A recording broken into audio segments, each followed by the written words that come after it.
quero convidar você a abrir a sua Bíblia. No segundo livro dos Crônicas, capítulo 7. E tendo achado, eu quero convidar você a ficar em pé no seu lugar, em reverência à palavra de Deus, para que possamos ler os 3 primeiros versículos. Tendo encontrado o texto, por favor, fique em pé no seu lugar. Segundo Crônicas, capítulo 7, versículos de 1 a 3. Nós vamos ler mais versículos depois, mas eu quero ler com você o versículo de 1 a 3. Primeiro. Está comigo? Segundo Crônicas, capítulo 7, de 1 a 3. Diz assim a palavra de Deus: quando Salomão acabou de orar, desceu fogo do céu e consumiu o holocausto e os sacrifícios, e a glória do Senhor encheu o templo. Os sacerdotes não podiam entrar na casa do Senhor, porque a glória do Senhor tinha enchido a casa do Senhor. Todos os filhos de Israel, vendo descer o fogo e a glória do Senhor sobre o templo, se inclinaram com o rosto em terra sobre o pavimento. Adoraram e louvaram o Senhor, porque Ele é bom, porque a sua misericórdia dura para sempre. Deus, mais uma vez, voltamos os nossos pensamentos a Ti e pedimos a Deus, nesse momento, que o Senhor use a Tua palavra, que é viva e eficaz, para nos ensinar nessa noite, nos exortar e nos levar, ó Deus, a um entendimento claro das Tuas Escrituras. Que o Teu Espírito ilumine a nossa mente, o nosso coração e possamos ver Cristo neste texto, quando Ele aponta para o Senhor Jesus e a Sua glória. É o que nós te pedimos, em nome de Jesus. Amém. Você pode tomar o seu lugar. Santo, justo e soberano. Hoje eu quero falar um pouquinho com você sobre alguns atributos do Senhor, sendo descritos no texto do capítulo 7 de 2 Crônicas, que no decorrer dele você vai encontrar um versículo muito famoso, muito conhecido, que é o versículo 14. Nós falaremos dele mais ali à frente, mas já quero te adiantar isso, né? Que é um versículo que a gente usa muito, inclusive para momentos de oração e intercessão. O que está acontecendo aqui nesse contexto do capítulo 7? Os próprios 3 primeiros versículos que nós acabamos de ler já nos relatam o que está acontecendo. Nós estávamos vendo até semana passada, aliás, semana retrasada, né? Semana passada foi o pastor Digão que pregou, até na semana retrasada, que Salomão, depois de ter construído o templo, ele teve uma palavra ao povo e teve também uma oração a Deus. Você lembra disso? E nós vimos, né, até a semana retrasada, acompanhando a oração de Salomão. E ele, então, no capítulo 6, a gente tem todo o relato da sua oração. No capítulo 7, ele já começa assim, olha, depois dele ter orado, ou seja, acabou a oração de Salomão, Salomão acabou de orar, e quando ele termina de orar, cai fogo do céu e consome, né, no altar o holocausto e o sacrifício que ali estava. Então você precisa imaginar essa cena e pensar comigo que o fogo ele não caiu em qualquer lugar, mas ele foi direcionado ao altar do Senhor. Ali no átrio, onde, se você voltou naqueles estudos que eu te falei do templo, você vai se lembrar que tem no canto assim, tem um grande, né, momento, um altar de bronze, que é para sacrifícios. Então naquele lugar ali, o fogo desceu e consumiu tudo que estava no altar. Na mesma maneira como aconteceu com Elias, também quando ele orou e caiu fogo do céu, e da mesma forma consumiu tudo que estava no altar, inclusive a água que estava ao redor. Lembra disso? Então é a mesma cena em locais diferentes, mas que nos reflete e nos revela que algo muito importante. O que isso quis dizer? Quis dizer que Deus aceitou a oferta do seu povo. Quando a gente vê o fogo do céu caindo e consumindo o altar, Deus está dizendo de forma clara o seguinte: eu ouvi a sua oração, eu concordei com o que vocês fizeram, e eu tomo para mim esse templo, e eu pego para mim esse meu povo, e eu os recebo. E a glória do Senhor enche aquele lugar. Então eu fico imaginando essa cena, que coisa maravilhosa.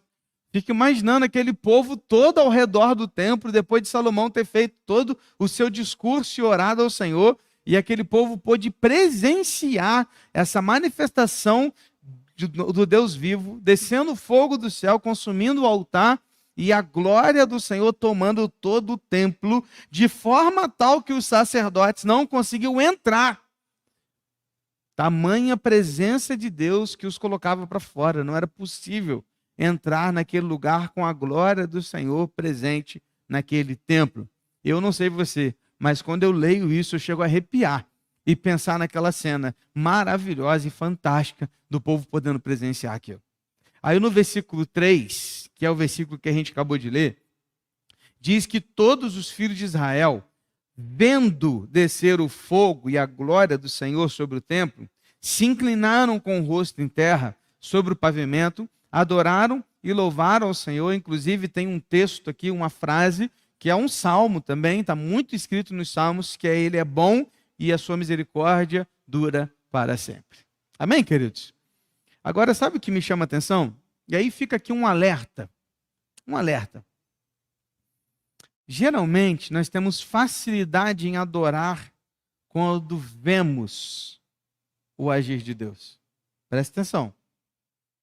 Geralmente, é mais fácil adorar quando você presencia um milagre, uma manifestação de Deus diante de você. Acabamos de ouvir aqui um relato de um milagre. Quando você ouve isso, você glorifica Deus. Não é assim? Porque a gente presencia algo.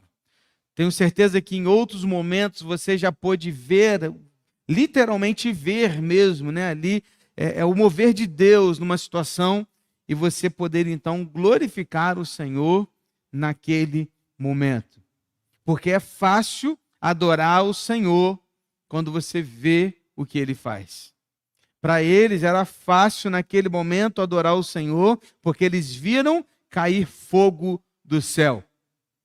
Mas o grande desafio da igreja de Cristo é adorar o Senhor mesmo não vendo.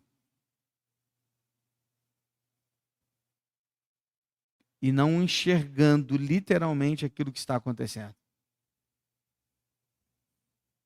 Porque se nós temos que olhar, querido, nós precisamos olhar para aquele que é o autor e consumador da nossa fé, Cristo. É para Ele que nós devemos olhar. E perceba que, embora a gente tenha tanta necessidade de olhar para crer, ver para crer, a gente ouve Jesus dizendo: bem-aventurado aquele que não viu e creu. Colocando naquela situação de Tomé. O que eu queria trazer para a gente aqui, queridos, é que o único ao qual nós devemos fitar os nossos olhos e olhar para Ele é Cristo. É o único. Mesmo que você não veja os milagres acontecendo, mesmo que você não receba a resposta que você tanto queria, mesmo que você não veja as coisas se resolvendo na sua casa, mesmo que você não veja o milagre acontecer, você precisa continuar olhando para Cristo. Mas eu preciso te dizer que 1 Timóteo capítulo 1, versículo 17, o próprio Paulo escrevendo a Timóteo diz que Cristo é o Rei eterno e imortal, invisível. Opa! E agora, pastor? Se eu tenho que olhar para Cristo, mas Ele é invisível, mas Ele é Deus único, Ele é um Rei eterno, Ele é imortal, o que eu faço? Eu olho não com os meus olhos físicos, mas eu olho pela fé. Eu enxergo pela fé. Abra os olhos do meu coração. Não é a canção que a gente canta? Abra os olhos do meu coração. Por quê? Porque eu quero te ver. Mas eu não vou ver o Cristo encarnado na minha frente. Mas eu o verei a partir do momento que eu começar a crer em tudo aquilo que Ele fez por mim, em quem Ele é, em quando Ele voltará para buscar a sua igreja. Amém, queridos? Olhe para Cristo. Olhe para Cristo. Mesmo quando Ele não fizer, Ele é Deus. Não será sempre que Ele vai responder positivamente às nossas orações. E quando Ele não responder, continue olhando para Ele.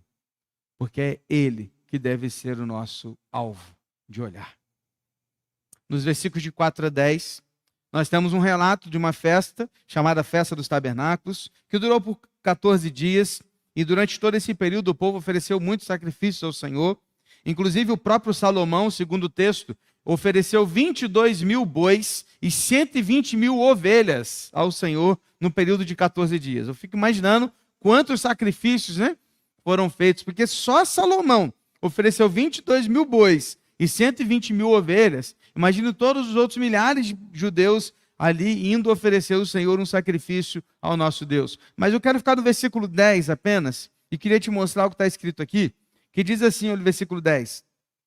No 23º dia do 7º mês, o rei despediu o povo para suas tendas, e todos voltaram alegres, de coração contente, por causa do bem que o Senhor tinha feito a Davi, a Salomão e a Israel, seu povo. Perceba que o povo voltou para casa alegre, de coração contente, por uma única razão, e a razão é Deus. A razão deles voltarem alegre para casa era porque Deus estava fazendo, realizando, cumprindo as suas promessas, a sua aliança. E a motivação para aquele povo continuar alegre era o próprio Deus. Querido, preste atenção, o centro da nossa alegria, a maneira com aquilo que a gente precisa olhar para aquilo que a gente faz é o próprio Deus, é o próprio Cristo. Ele é o centro de todas as coisas. Tudo converge em Cristo, tudo aponta para Cristo. Então, quando eu decido fazer algo no reino de Deus, lá fora, no meu trabalho, na minha família, onde quer que eu esteja, eu preciso colocar Cristo como o centro daquilo que eu vou fazer. Porque se o que você faz não estiver voltado única e exclusivamente para Deus, você vai desanimar, vai desfocar, vai se frustrar e magoar. Mas se você focar em Cristo, nada vai tirar a sua alegria de servir. Aquele povo voltou para casa alegre e contente, porque ele estava olhando para Deus. Olhe para Deus. Olhe para Cristo. Olhe para Ele. E quando você pensar em desanimar, porque as coisas não estão saindo da forma como você imaginava, olhe para Ele. E lembre-se que a sua alegria está em Cristo e apenas no Senhor, nosso Deus. Amém? O povo voltou para casa alegre, porque eles olharam para o Senhor, o nosso Deus. Eu quero convidar você para voltar para a sua Bíblia. Quero levar você para o versículo 11. Eu quero ler esse texto até o versículo 18, que diz assim, olha: assim Salomão acabou de construir a casa do Senhor e o palácio real. Tudo que Salomão tinha planejado fazer na casa do Senhor e no seu palácio, ele efetuou com sucesso. E de noite, o Senhor apareceu a Salomão e lhe disse: ouvi a sua oração e escolhi para mim este lugar, para a casa do sacrifício. Se eu fechar o céu, de modo que não haja chuva, ou se eu ordenar aos gafanhotos que consumam a terra, ou se enviar a peste entre o meu povo, se o meu povo, que se chama pelo meu nome, se humilhar, orar, me buscar e se converter dos seus maus caminhos, eu ouvirei dos céus, perdoarei os seus pecados e sararei a sua terra. Os meus olhos estarão abertos, e os meus ouvidos estarão atentos à oração que se fizer neste lugar, porque escolhi e santifiquei este templo, para que nele esteja o meu nome para sempre. Os meus olhos e o meu coração estarão ali todos os dias.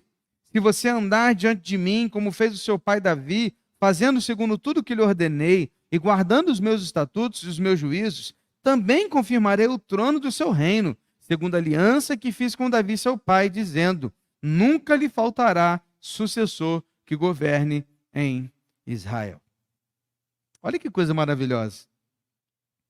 Salomão voltou para casa e, ao se deitar para descansar, diz o texto que Deus falou com Salomão. Deus respondeu a Salomão. E Deus responde destacando a sua santidade, justiça, a sua soberania e a sua graça. Primeiro, pela graça, Deus diz: ouvi a sua oração. Irmãos, que coisa maravilhosa.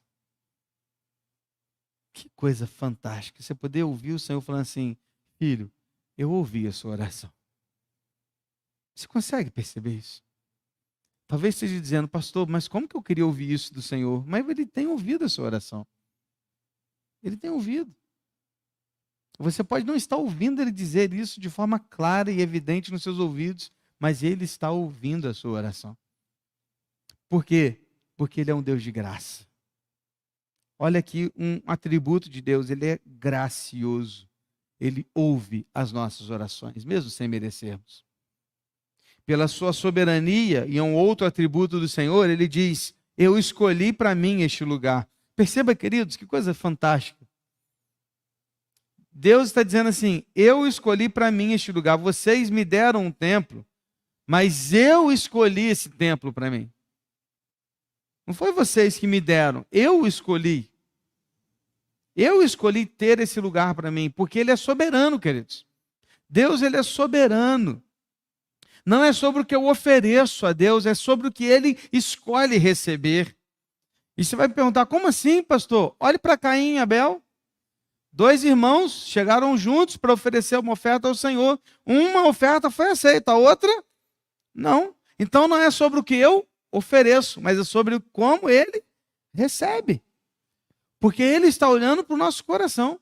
Então ele olha para esse momento e ele diz, olha, eu escolhi esse templo para mim. E talvez você olhe para isso e fique assim, temendo ou tremendo e pensando, pastor, mas como eu vou conseguir oferecer então algo para ele e que ele receba? Como é que eu vou saber que ele recebeu o que eu ofereci? É simples. A questão é, estou fazendo de acordo com o padrão exigido por ele? Com humildade, reverência, submissão, arrependimento, sem querer nada em troca, mas apenas dando a ele, sem querer nada dele, porque ele já nos deu tudo. A questão aqui, queridos, é se fizermos no padrão que ele quer, ele receberá. Porque até a adoração que nós prestamos, o culto que nós prestamos, precisa estar de acordo com o padrão que ele quer, porque é ele que vai receber. Então ele decide como ele quer receber, porque ele é soberano. Ele é soberano. Então, tudo que formos oferecer a Deus, devemos pensar e perguntar, está dentro do padrão que ele exige? Olhe, uma coisa simples, se você for comprar uma coisa que você deseja tanto, ou que você pagou caro por aquilo, e quando você recebe aquilo que você comprou ou encomendou, e está fora do padrão, você fica com aquilo? Você devolve. Chegou pela internet? Você já manda direto lá, ó, estou devolvendo o produto porque não é o padrão que eu quero. Não foi o padrão que eu exigi, o meu padrão não é esse. Ou você foi lá e fez uma encomenda e o cara te entregou um serviço qualquer, não de acordo com o padrão com que você queria e com o que você pagou, você não devolve? Você acha que com Deus não é assim? Da mesma forma, ele nos deu um padrão. Ele falou, só é assim que eu quero o meu culto. O culto deve ser com reverência e ordem. Não está lá nas Escrituras? O culto deve ser com humildade. O culto deve ser entregue com nosso coração. O que ele disse lá em Isaías? Olhou para o povo dele e falou assim, vocês vêm comigo com seus lábios, mas vocês me adoram com seus lábios, mas o coração de vocês está longe de mim. Ou seja, não é sobre o que eu falo, mas é como está aqui dentro. É a intenção do meu coração. Queridos, é o padrão. Há um padrão. O que Jesus falou lá em Mateus 26, quando falava do fim dos tempos? Ele disse o quê? Muitos virão a mim e dirão, Senhor, em teu nome eu fiz milagres. Em teu nome eu preguei. No teu nome eu fiz isso, fiz aquilo. E ele vai olhar para aquela pessoa e vai dizer o quê? Eu não te conheço. Como assim, pastor? Porque aquilo está fora do padrão exigido por Deus. Queridos, é uma coisa muito séria que precisamos refletir e pensar. Que tipo de culto estamos prestando a Deus? E quando eu digo culto, não digo apenas aqui um culto público. Estou falando do nosso culto particular também. Daquilo que fazemos na nossa casa. Da maneira como cultuamos na rua, no nosso trabalho, na nossa família e por onde a gente anda. Que culto estamos oferecendo a Deus? Ele escolhe o que Ele quer. Eu escolhi esse templo para mim. Ele é soberano. Aí o versículo 13 e 14, tem vários sis aqui, né? Quando você lê, você pode anotar aqui, ou pelo menos eu achei 7 sis, né, galera? 3 irmãs que me procuraram falando das quantas vezes acharam um templo na Bíblia, lá naquele capítulo, hein? Parabéns, hein? Não quiseram chocolate. Eu ia dar, mas elas rejeitaram o chocolate. E aqui nessa resposta de Deus tem pelo menos 7 sis. Eu vou ler só 2 versículos, mas nos outros eles se completam. Mas olha, no versículo 13 e 14. Se eu fechar o céu de modo que não haja chuva, ou se ordenar aos gafanhotos que consumam a terra, ou se enviar a peste entre o meu povo, ou seja, ele está dando aqui as condições do que ele vai fazer e pode fazer. Aí em seguida ele vai dizer, quando isso acontecer, se o meu povo, que se chama pelo meu nome, se humilhar, orar, me buscar, se converter dos maus caminhos, eu ouvirei dos céus, perdoarei os seus pecados e sararei a sua terra. Queridos, olhando para esses versículos 13 e 14, temos aqui uma resposta de Deus diante da oração que Salomão fez. Nós não podemos tirar do contexto, porque no capítulo 6 temos uma oração de Salomão. E quando Salomão orou, por exemplo, no versículo 26 do capítulo 6, ele diz assim na sua oração, quando o céu se fechar e não houver chuva, por ter o teu povo pecado contra ti, e ele orar neste lugar, confessar o teu nome, se converter dos seus pecados, depois de haveres castigado, ouve tu nos céus. Olha o pedido de Salomão. Percebe como é que Deus respondeu a Salomão aqui? Olha o versículo 28. Quando houver fome na terra ou peste, quando houver crestamento ou ferrugem, gafanhotos. Aí olha o versículo 36. Quando pecarem contra ti, pois não há homem que não peque. Salomão orou ao Senhor e ele disse, ele colocou isso diante do Senhor, Senhor, quando o Senhor fechar os céus, quando o Senhor não mandar chuva, quando o Senhor mandar gafanhotos, quando o teu povo pecar, e daqui deste lugar nós orarmos ao Senhor, ouve dos céus a nossa oração. Deus respondeu para Salomão. Deus respondeu, olha, no dia que eu fechar os céus, no dia que eu mandar gafanhoto, porque eu vou mandar, se o meu povo, que se chama pelo meu nome, se humilhar, me buscar, se converter dos seus maus caminhos, eu ouvirei dos céus. Deus está dizendo para Salomão o seguinte, eu vou fazer isso. Eu vou fazer. Percebe, queridos, que está dentro do contexto? Agora, algumas coisas aqui interessantes nesses versículos, porque há algumas condições. Primeira condição, nós estamos falando de um povo. Percebeu no primeiro momento do versículo 14? É qualquer povo. É o povo que se chama pelo meu nome. Essa palavra povo no hebraico traz uma ideia de família. Ele está dizendo o seguinte, essa família que tem o meu nome, que carrega o meu nome. E família é assim, não é? Os sobrenomes que nós levamos dos nossos pais, dos nossos avós, nos fazem identificar, nos identificam com uma família. E Deus está dizendo, vocês são minha família. E vocês se identificam pelo meu nome. Então ele está dizendo o seguinte, não é quando qualquer povo clamar. Não é quando qualquer povo pedir. É quando o povo que se chama pelo meu nome. Quando o meu povo pedir. Quando o meu povo clamar. Querido, preste atenção e olhe para o mundo caótico que vivemos. Todo esse conflito de guerra que estamos vendo. O que povo que tem que clamar ao Senhor para que haja paz? Somos nós. Somos nós, queridos. Porque nós somos o povo que temos o nome do Senhor. Agora, faça jus ao nome que você carrega. Lembra da historinha do Alexandre? Lembra do Alexandre o Grande? Estava lá vendo o seu exército, tinha um soldado lá que era todo preguiçoso, soldado que fugia da guerra, se escondia, não participava das batalhas, tudo que ele podia ele ficava longe, distante, e o Alexandre o Grande, percebendo aquilo, foi lá nele, dar uma dura nele, e falou assim, ei, você, qual o seu nome? E ele respondeu, Alexandre. Aí ele falou assim, então ou você muda e começa a lutar com coragem de verdade, ou você troca de nome. Porque você não vai carregar o meu nome sendo esse covarde que você é. Agora pense o Senhor, dizendo a mesma coisa para você e para mim. Olha aqui. Qual é o tema das crianças? Destemidos. Destemidos, por quê? Porque Deus não nos deu o espírito de covardia. Mas Ele nos deu um nome. E um nome que está sobre todo nome, que é Jesus Cristo, o Senhor. E agora, querido, nós precisamos fazer jus a esse nome.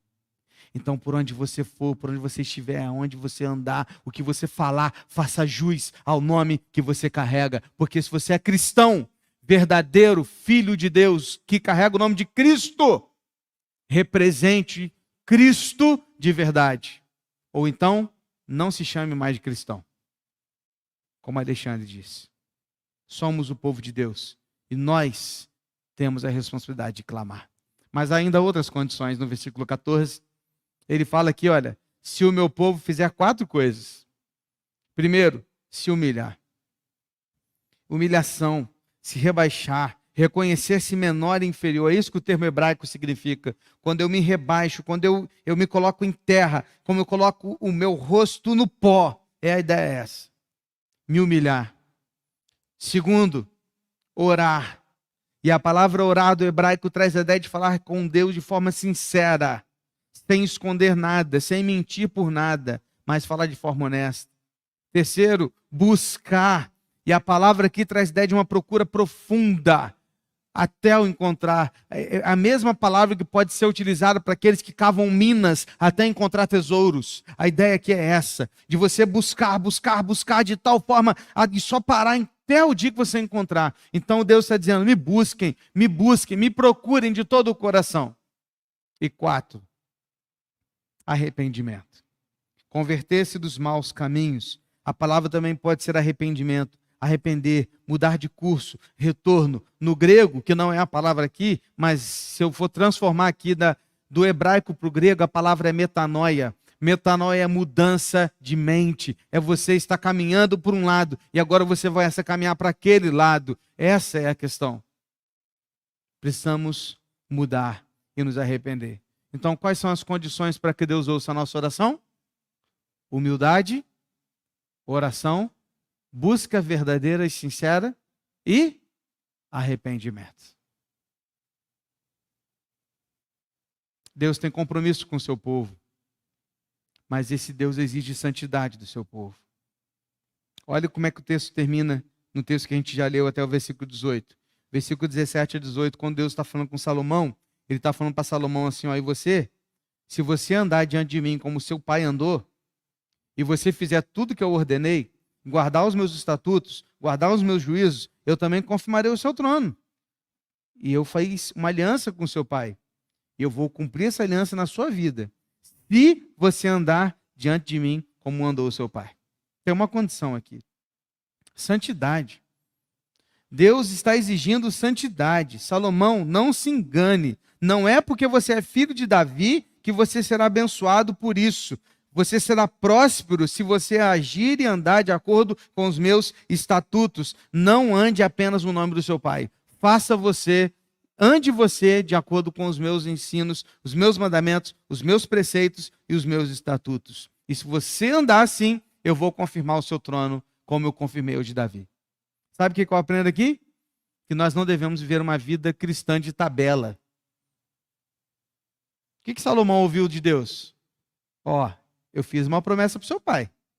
Mas se você fugir da linha, você não será abençoado. Porque não é porque o seu pai andou na linha que eu vou te abençoar. Anda você na linha.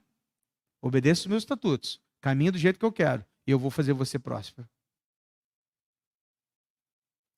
Não é uma vida de tabela. Sabe, gente? Tem muita gente na igreja vivendo uma vida cristã de tabela. Vive a vida cristã do pastor, do líder, do cônjuge, do pai, do ministério de oração. É gente que vive uma vida cristã de tabela. Ah, meu pastor é um homem de Deus, então eu estou bem. Ah, minha mãe é uma serva de Deus, estou tranquilo. Não, minha igreja é uma igreja séria. Eu estou numa igreja séria. Então estou no lugar certo. Tá, mas e você? Sabe quem é que vive vida cristã de tabela? É aquele, o crente dos 6 horas. Conhece o crente dos 6 horas? 6 horas por mim, por favor. 6 horas pela minha família, por favor. 6 horas, mas ele mesmo não ora. O crente de tabela é aquele que não sabe encontrar um texto bíblico. Se eu falar assim, abre agora em Abacuque, irmão. O irmão começa a suar frio, cara. Não sabe. Não sabe achar Filemão. Se eu perguntar se Tito está no Novo ou no Antigo Testamento, talvez ele fique em dúvida. O crente de tabela é aquele que vive uma vida cristã mais ou menos. Ele vem no domingo no culto. E durante a semana toda, ele vive uma vida cristã de tabela. Ele vai acompanhando o que está acontecendo nas redes sociais da igreja, ele acompanha o grupo da igreja, ele vê as coisas acontecendo, ele vê os ministérios fluindo, ele vê o pessoal numa maior correria, mas ele mesmo senta e olha. Está olhando. Está vivendo uma vida cristã de tabela. E o que Deus está falando aqui? Deus está falando o seguinte, Salomão, você não vai prosperar na sua vida, no seu reinado, só por causa do seu pai, não. Anda você na linha. Queridos, nós precisamos andar na linha nós mesmos. E não ficar vivendo uma vida de tabela por causa dos outros. Quantas e quantas pessoas estão assim? Só você olhar para o lado e você verá. Quantos poderiam estar aqui numa quarta-feira estudando a palavra de Deus e não estão porque não querem? Não porque não estão trabalhando, estão estudando, porque esse a gente entende. Não é porque não querem. Porque não querem. Escolheram não vir. Quantos? Nós temos mais de 200 membros na igreja, uma frequência de mais de 250 pessoas, mais de 300 se contarmos as crianças. Todos os domingos temos mais de 200 pessoas aqui. Eu estou contando e eu estou vendo. Não está cabendo aqui, você está vendo? Onde estão aqueles que deveriam estar vivendo uma vida séria ao lado de Cristo? E se todos estivessem assim, não vivendo uma vida de tabela, talvez você que tem 3, 4 ministérios, poderia ter só um. E você está sobrecarregado, porque os outros não estão fazendo.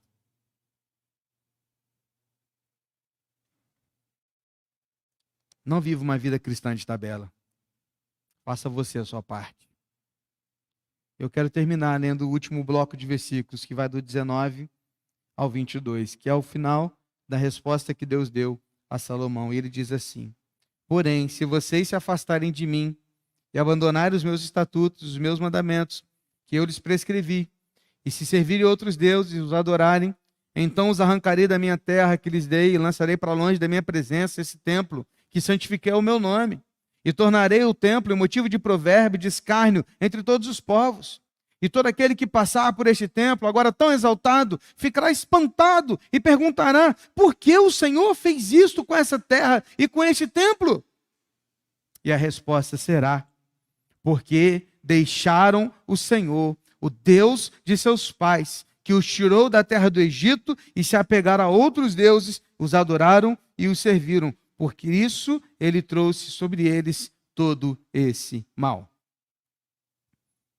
Com essas palavras, Deus está recapitulando as estipulações da aliança apresentadas em Levítico 26 e Deuteronômio 28 a 30. Uma aliança que ele havia feito com o povo de Israel. E o povo conhecia bem. A questão era muito simples. A terra era de Deus. E ele estipulou as regras para se viver ali. O templo era de Deus. E ele definiu como deveria ser as cerimônias naquele lugar. Logo, se aquele povo dizia ser de Deus, eles deveriam andar segundo as regras de Deus. A questão é muito simples. Muito simples. Deus escolheu Abraão. Abraão, vou tirar da sua terra, vou te levar para uma terra que eu ainda vou te mostrar. Não foi isso? Foi Abraão que falou assim: vou começar um novo povo e vou fazer esse povo povo de Deus. Foi? Não. Deus pegou: Abraão, vem cá, vou te fazer o povo. Aí veio Isaac, Jacó, tudo mais que você conhece. Aí Deus foi lá e escolheu Moisés. Falou: Moisés, vem cá, você vai tirar o povo para mim daqui e você vai levar para a terra prometida. Quem que tirou? Moisés acordou um dia e falou assim: eu vou começar agora uma revolução. Foi ele? Não. Deus pegou Moisés, falou, colocou ele lá e faz. Foi para o deserto. Você conhece toda a história e tal. Ele que pegou Josué, falou: agora Josué, você vai entrar na terra prometida e você vai dividir o meu povo lá na terra que eu estou dando para vocês. A terra é de quem? A terra é do Senhor. Ele está dizendo: a minha terra. Eu estou colocando vocês na minha terra.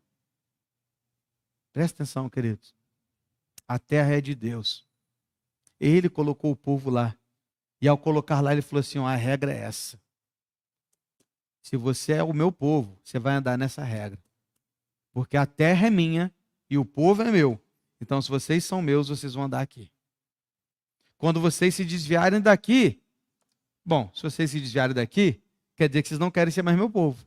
Então eu vou tirar vocês da minha terra e colocar vocês junto da terra dos outros. Porque lá são os povos que não são meus. Aqui, não. Aqui é o meu povo. É o meu tempo. A cerimônia é essa. Tem que ser assim. Porque quando você traz esse sacrifício, quando acontece o dia da expiação, quando você vai lá, pega aquele bode expiatório, manda para o deserto, você está apontando para Cristo, que um dia viria a ser o nosso Salvador, o Cordeiro do Senhor. Então tinha regras. Se o povo decidia não viver de acordo com aquelas regras, o texto diz o seguinte, ó: eu vou destruir vocês. Eu vou destruir o templo. Esse templo lindo e maravilhoso que vocês construíram, um dia vai ser pedra. Vai ser tudo, vai ter quebrado. E você sabe da história e sabe que isso aconteceu. Veio ao chão. E as pessoas vão perguntar: por que que Deus fez isso? Por que que esse templo tão bonito está no chão? Por que que esse povo está destruído? E vocês vão responder: porque nós desobedecemos o Senhor. Porque nós nos rebelamos contra o Senhor. E a culpa é nossa. Isso significa mais um atributo de Deus. Atributo da justiça. O povo sofreria, não porque Deus é mau, mas porque Ele é justo. O sofrimento deles estava ligado às escolhas que eles fizeram. Então, querido, pare de culpar Deus pelo seu sofrimento.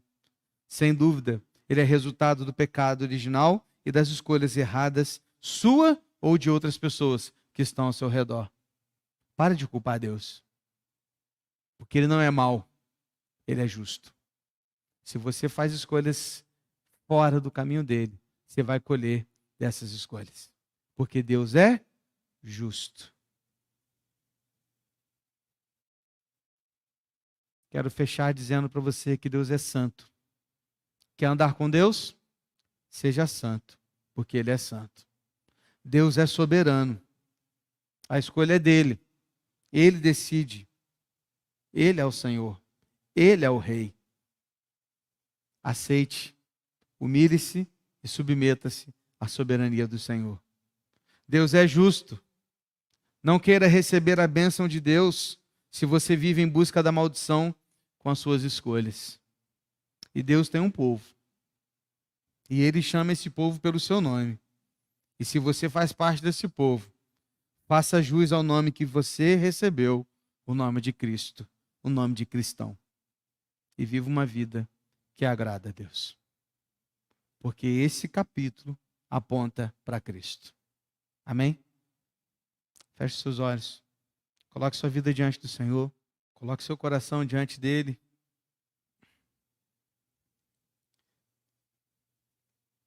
E como aprendemos hoje, humilhe-se. Busque-o. Ore. E arrependa-se. Por que você pode fazer isso? Porque você faz parte do povo que Ele chama pelo nome. Então clame e peça a Deus para que a sua oferta seja aceita por Ele. Não pelo que você tem a oferecer, porque nada do que você tem a oferecer, Ele não tem antes.